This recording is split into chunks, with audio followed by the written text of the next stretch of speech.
The Arabian desert is a place of absolute, unforgiving silence. For millennia, the only vertical lines in this landscape were the shimmering heat hazes rising from the sand and the occasional solitary gaff tree clinging to life in the vacuum of the empty quarter.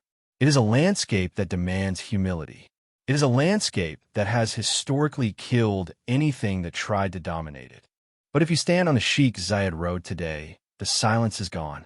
It has been replaced by the roar of V12 engines and the hum of a million air conditioning units fighting a war against the sun.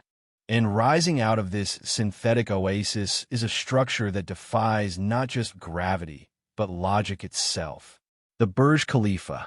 It is a silver needle puncturing the stratosphere, rising 828 meters into the burning sky.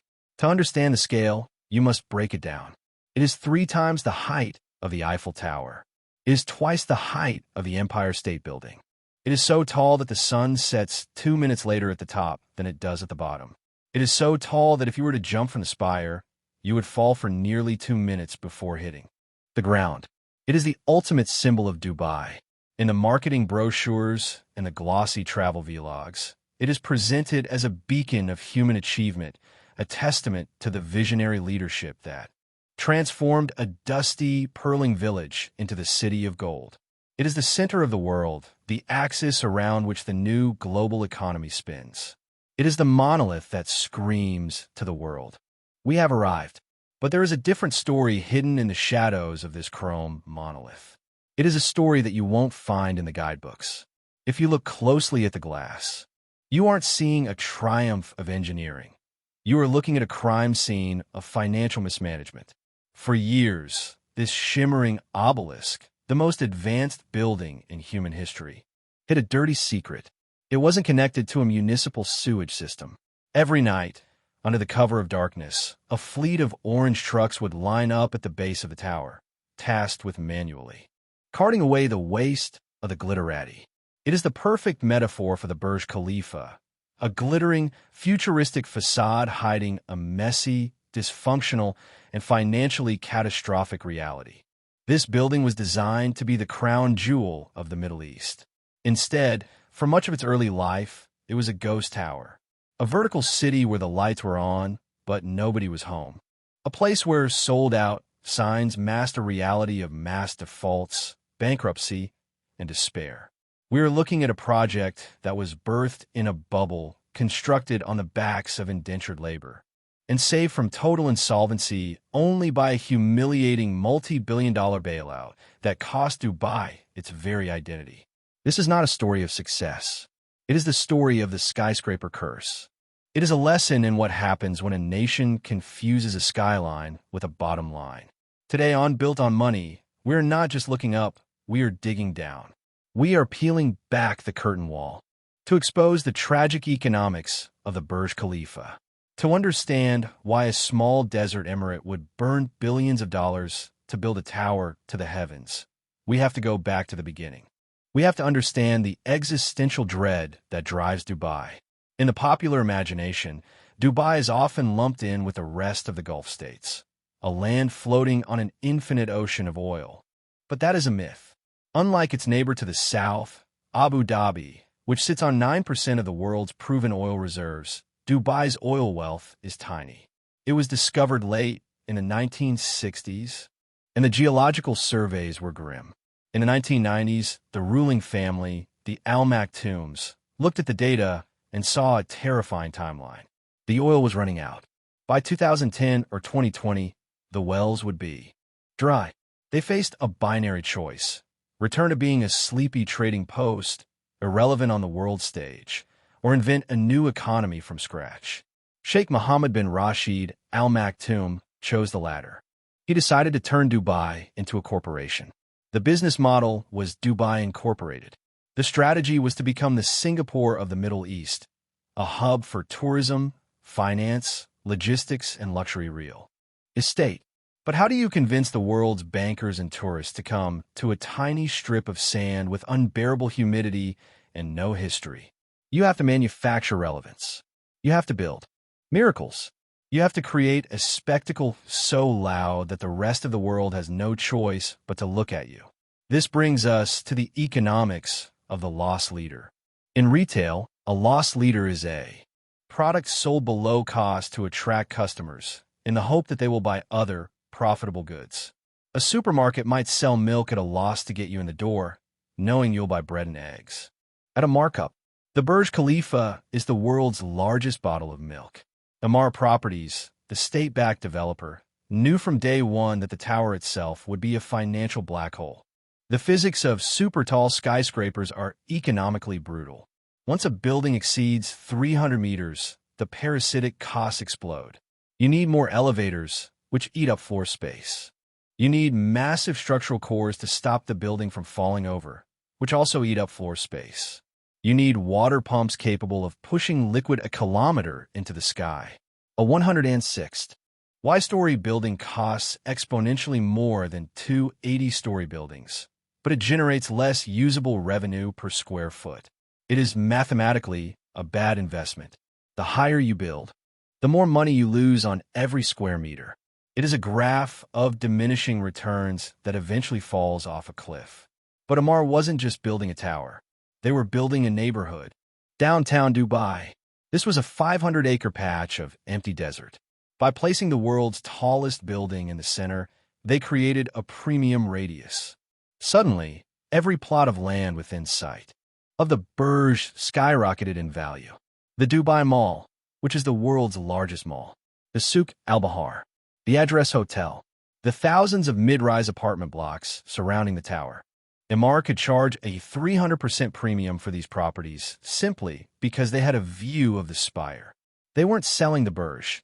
They were selling the shadow of the Burj. It was a masterclass in the economics of ego. Sheikh Mohammed didn't just want a tall building. He wanted the tallest. And he wanted it to be so tall that nobody would dare challenge it for a generation. During construction, the final height was kept a closely guarded state secret. This wasn't just for marketing, it was a tactical maneuver.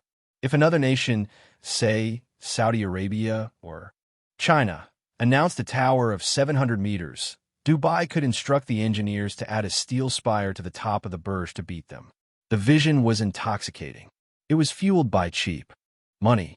In the early 2000s, global interest rates were low. Capital was flooding out of the West, looking for high yields. Dubai opened its arms. They allowed foreigners to buy property, a revolution.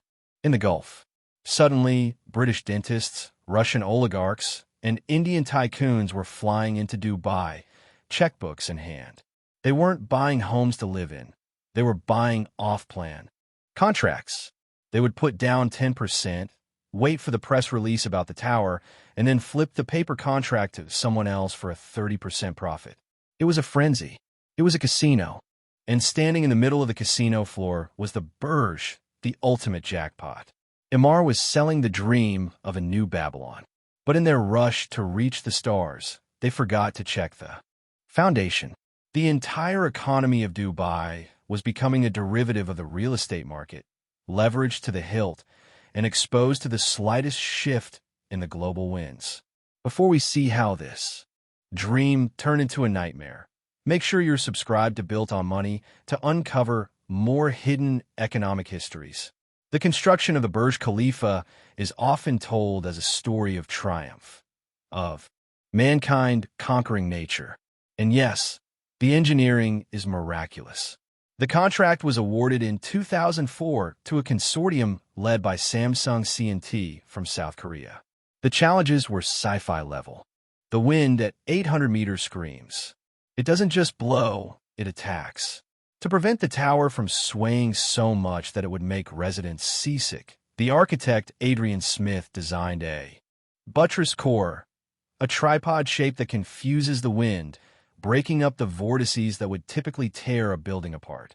They had to pump concrete to heights never before attempted. They had to work at night, using ice in a mix because the desert sun was so hot it would cure the concrete before it even left the hose. Every step of the way, the engineers were fighting physics and winning. But the true cost of the Burj Khalifa cannot be found in the architectural diagrams. The true cost is found in the blood and sweat of the men who built it. To make the economics of the Burj work, Emmar needed labor. Cheap labor. In fact, labor so cheap it bordered on free. They turned to the kafala system.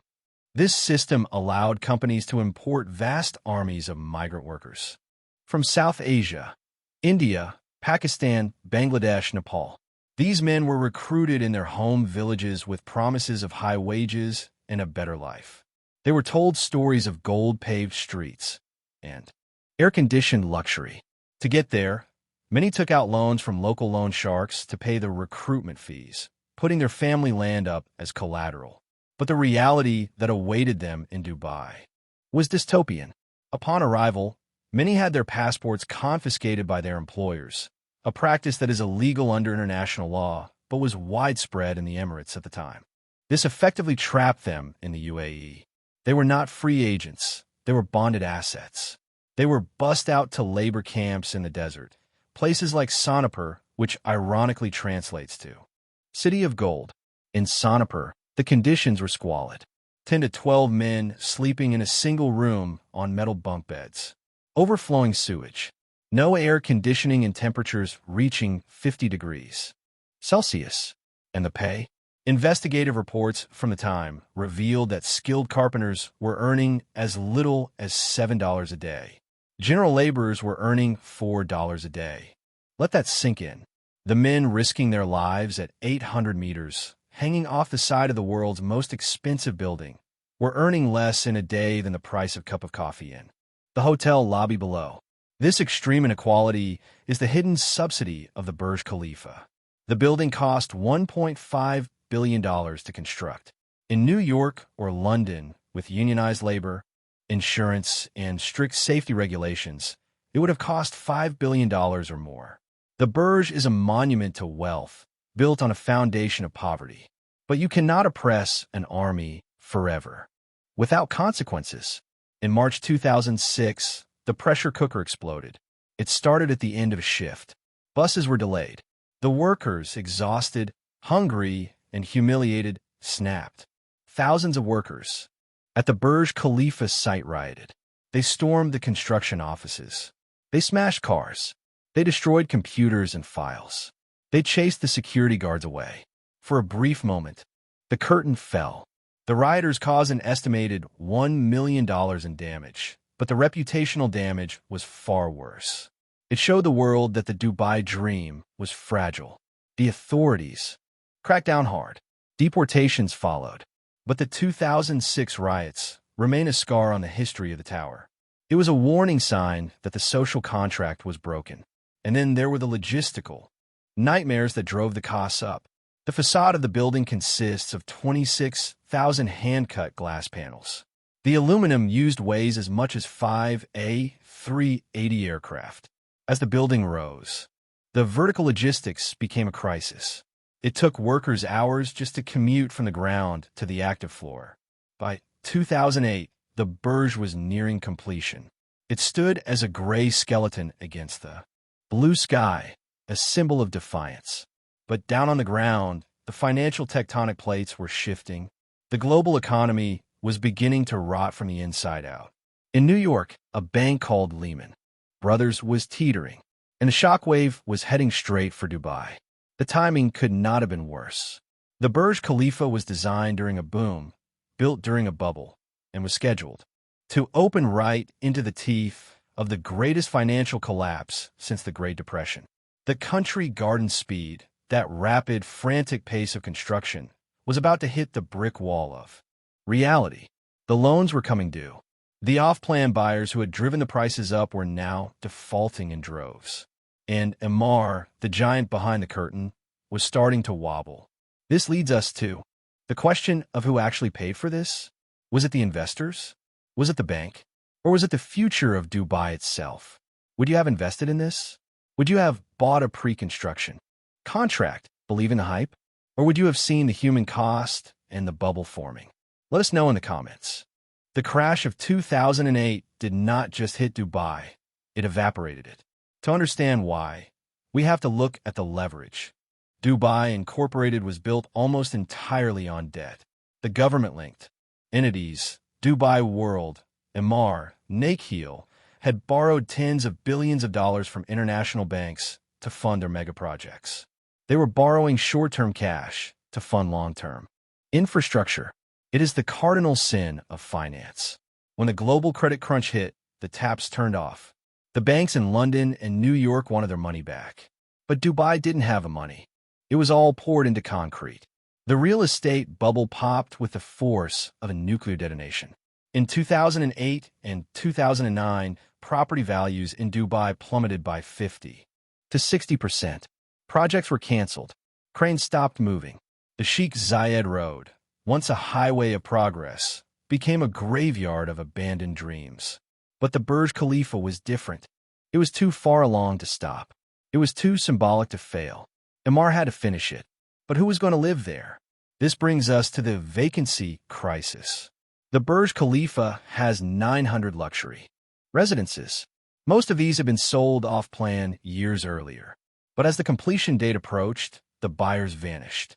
Many were speculators who had planned to flip the contract. Now that the market had crashed, the contracts were worthless. They walked away, forfeiting their deposits.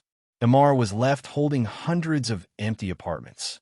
For the first 2 years after opening, the Burj Khalifa was effectively a ghost tower. Occupancy rates were abysmal. The lights were off. To fill the building, landlords had to slash rents. At the bottom of the market, you could rent a studio apartment in the tallest building in the world for about $1,800 a month, cheaper than a shoebox in London or New York. The exclusivity was shattered. But the emptiness was only the first crack. The deeper issue was the operational economics of the building itself. A building of this size is not just a static object. It is a living, breathing machine that consumes resources at a terrifying rate. This creates what we call the service charge trap. Living in the Burj Khalifa is incredibly expensive, not just because of the mortgage, but because of the tax of being tall. The building is an energy vampire. The cooling system requires the equivalent of melting 13,000 tons of ice every single day just to keep the interior habitable against the desert heat. The water system is a hydraulic nightmare. You cannot pump water straight up 800 meters. The pressure would burst any pipe known to man. So, they have to pump it in stages to holding tanks at various levels, adding massive electricity costs. Then there is the window cleaning. It takes 3 to 4 months to clean the windows of the Burj Khalifa. By the time the team finishes at the bottom, the top is dirty again. It is a never-ending cycle of maintenance, like Sisyphus with a squeegee. These costs are passed on to the owners. This killed the investment yield. If you bought an apartment for $3 million, but you are paying $50,000 a year in service fees, and the rent you can charge has plummeted, your return on investment turns negative. For early investors, the Burj Khalifa was a capital destruction machine. It ate wealth. And then there is the smell. For years, a rumor circulated in the back alleys of Dubai and on internet forums. People whispered that the world's tallest building, the pinnacle of human achievement, was not connected to a sewer system. It sounds like an urban legend, a myth invented by jealous rivals. But investigation reveals that for a significant period of its early life, it was true. The pace of construction in Dubai was so frantic, so country garden speed, that the building of skyscrapers outpaced the building of infrastructure. The municipal sewage capacity of the city was completely overwhelmed by the explosive growth. The grid simply didn't reach the new downtown district in time. So, how do you handle the waste of thousands of people living a kilometer in the sky? You truck it out. Every night, a convoy of orange sewage trucks would line up at the base of the tower. They would hook up to the building's waste tanks, pump out the raw sewage, and then drive it miles away to a treatment plant. The line of trucks was sometimes so long that drivers would wait for 24 hours just to dump their load. It was a humiliating logistical failure. Here was a building that featured Armani furniture, high-speed elevators, and the world's highest swimming pool, yet relied on a 1930s technology to deal with its own waste. It became a viral symbol of the Dubai model, style over substance, facade over foundation. It revealed that while the leadership could master the sky, they had forgotten the ground. It was the ultimate externalized cost. The developers saved money by not waiting for the grid, but the city paid the price in smell, traffic, and reputation. While the building is connected to the grid today, the image of the poop trucks remains the enduring ghost of the Burj. It is a reminder that you cannot cheat the basics of urban planning, no matter how much money you throw at the skyline. By late 2009, the physical structure of the tower was complete. The glass was polished. The spire was in place. But the financial structure underneath, it was collapsing. The crisis came to a head in November 2009, just weeks before the scheduled grand opening. The state-owned conglomerate, Dubai World, dropped a bombshell that shook the global financial system. They requested a standstill on their debt repayments. In the polite language of international finance, a standstill is a desperate plea for mercy. In reality, it means we are bankrupt. Dubai World owed $59 billion. To put that in perspective, that was more than the GDP of many small nations. The debt wasn't just in the Burj, it was everywhere. It was in the Palm Jumeirah, the artificial island that was sinking back into the sea. It was in the World Islands, a cluster of 300 artificial sandbars that were dissolving into the waves because the developer ran out of money to build the breakwaters. The global markets panicked. The cost of insuring Dubai's debt, known as credit default swaps, skyrocketed. Investors fled. The Dubai dream was declared dead by the financial press. The city was facing a sovereign default.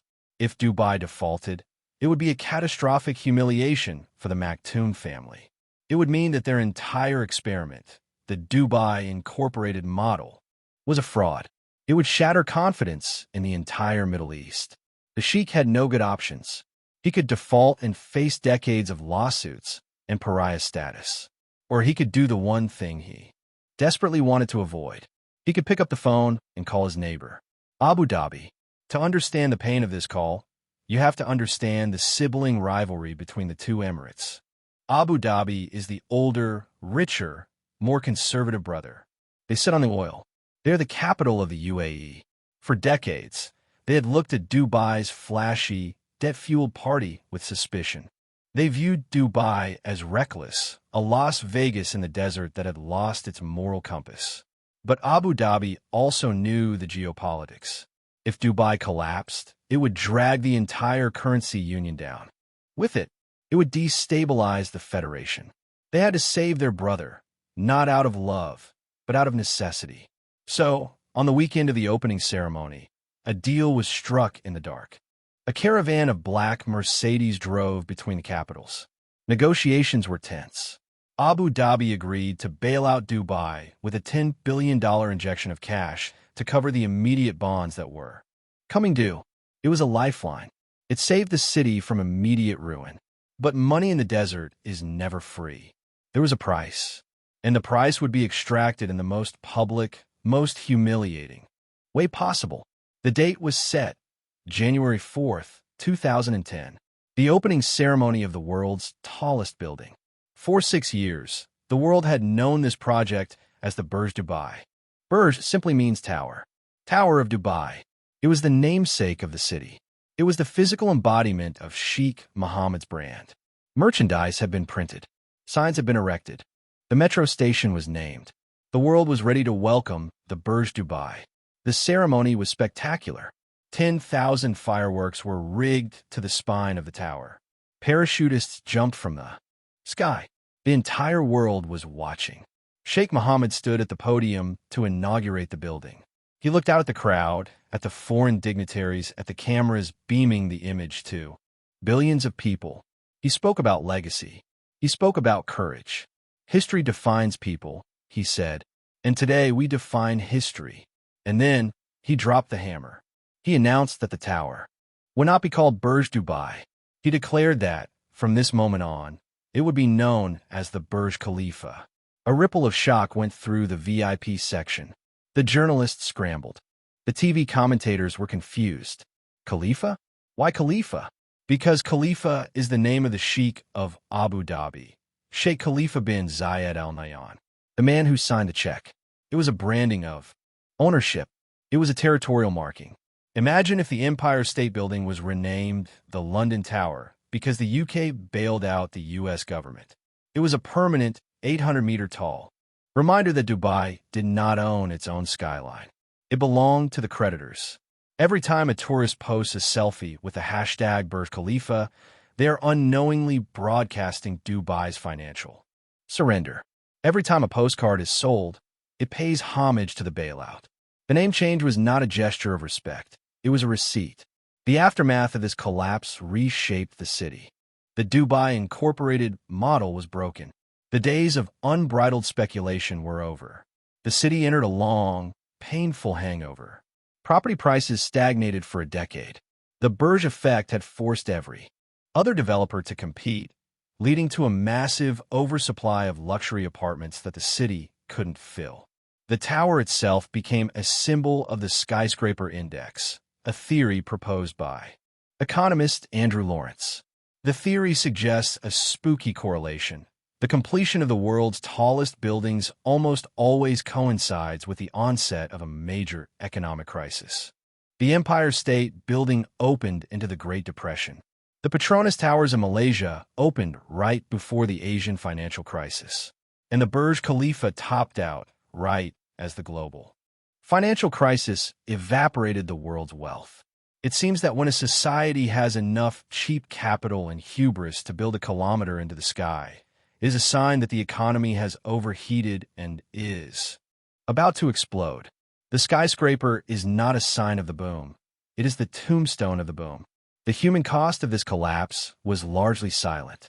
When the projects were canceled, thousands of migrant workers were simply sent home. They returned to India and Pakistan, many with little savings, their bodies broken by the heat. The riots of 2006 are scrubbed from the official history books, but they remain part of the building's DNA. The men who built the tower were erased from the narrative, replaced by the glitz of Tom Cruise swinging off the spire in a Mission Impossible movie. But perhaps the most lasting legacy of the collapse is the death of the super tall race. Before the Burj, the title of world's tallest changed hands every few years. It was a constant battle between nations. But the Burj raised the bar so high that it broke the game. The sheer economic ruin required to build it served as a warning to everyone else. Saudi Arabia tried. They started building the Jeddah Tower, aiming for 1,000 meters, a full kilometer high. Construction began in 2013, but by 2018, it stopped. The funding dried up. The political will vanished. Today, the Jeddah Tower stands as a stump in the desert, surrounded by rusting cranes. Why? Because the investors looked at the Burj Khalifa and realized the truth. Going that high is financial suicide. The Burj didn't just win the race, it ended it. If the Burj Khalifa failed as a residential tower and nearly bankrupted the state as a construction project, how does it survive today? How does it pay for the 13,000 tons of ice and the army of window cleaners? The answer lies in a desperate pivot. Emaar had to change the business model. They stopped trying to sell the inside of the building and started selling the outside. Today, the Burj Khalifa is not primarily a home for billionaires. It is the world's largest, most expensive billboard. The facade of the tower is equipped with over 1 million LED lights. It effectively acts as a gigantic video screen that can be seen from miles away. And Emaar monetizes this screen with ruthless efficiency. For a reported cost of $100,000 for a single 3-minute slot on a weekend, brands can project their logo onto the side of the building. We have seen movie trailers for Hollywood blockbusters, launch events for new smartphones, and promotional campaigns for video games plastered across the glass. Think about the profound cynicism of that transformation. The pinnacle of human engineering, the modern Tower of Babel, a structure that was meant to represent the spiritual aspiration of a nation, has been reduced to a vertical commercial. It is a monetization of the skyline itself. It is no longer a symbol of prestige. It is a symbol of ad space. Furthermore, the building survives on the turnstile economy. While the residential units struggled for years to find occupants, they at the top observation deck became a gold mine. Tickets cost upwards of $150 for prime hours. Millions of tourists line up every year, herded through the Dubai Mall like cattle, to take an elevator ride that lasts 60 seconds. Financial analysts estimate that the observation deck alone generates more revenue than all the residential rents combined. The Burj Khalifa has become a theme park ride. It is a trap for tourist dollars, designed to funnel people into the mall below to spend even more. The building is simply the bait. This pivot reveals the true nature of modern Dubai. It is a city that realized it couldn't sustain itself on real production or oil, so it doubled down on the experience economy. It sells the image of wealth, even if the underlying asset is hollow. As we conclude our autopsy, we must return to the ground level. We must remember the human cost that is often scrubbed from the glossy documentaries. What happened to the men who built it? When the crisis hit in 2009 and the projects across Dubai were canceled, the labor camps of Sonapur didn't just empty out. They became zones of humanitarian crisis. Thousands of workers were stranded. They hadn't been paid in months. They couldn't afford the flight home. They were trapped in the desert, surviving on charity and food handouts. Eventually, most were repatriated to India, Pakistan, and Bangladesh. They returned to their villages not as heroes who built the world's tallest building, but as broken men. Many returned with debt. The loans they took to get the job in the first place were never paid off. There is no plaque in the lobby of the Burj Khalifa listing the names of the workers who died or were injured during its construction. There is no memorial to the riot of 2006. The history of the tower has been sanitized. The narrative is focused entirely on the vision of the sheikh and the brilliance of the architects. The hands that pour the concrete have been erased. This erasure is a critical part of the economics.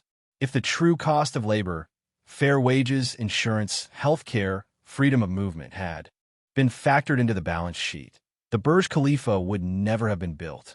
It exists only because a specific class of people subsidized it with their suffering.